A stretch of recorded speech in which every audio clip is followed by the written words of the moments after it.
Sa magandang hapon, Mr. Witness. Good afternoon, Your Honor. Medyo mahaba na yung pag-upo mo dyan, but allow me a few questions. No? Yung circumstance lang, so paano nagsimula yung investigasyon na na-involve ka? Were you from the start o hindi? At written instructions ba to? O sinabi, oy, may investigasyon tayo? Just konting clarity, paano na-umpisa yung specific investigation?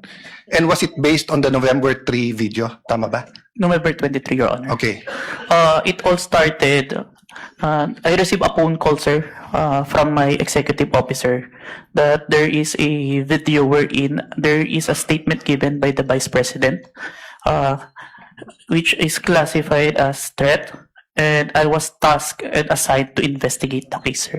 Okay. So basically, ganun yung pagkasabi na I'm tasking you to look at the video, investigate. Yes, Your Honor. Were you working alone or with a group? With a group, Your Honor. NBI group. Yes, Your Honor.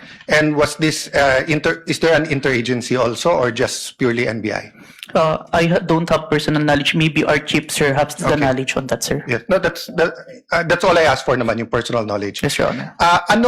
So, pakiulit mo yung sinabing, how exactly sinabi sa'yo na tignan mo yung video, imbestigahan mo, or may statement?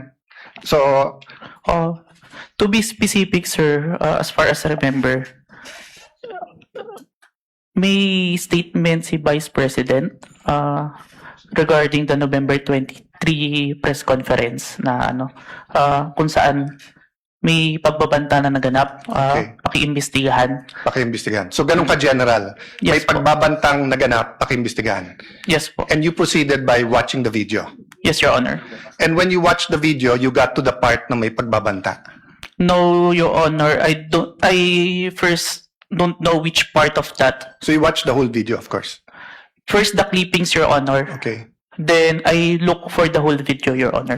Then you watched the whole video. Yes, Your Honor. And thank you for your honesty. So after the clipping, tapos the whole video, what did you do next? You reported or you made your recommendations? I don't understand the process lang kasi.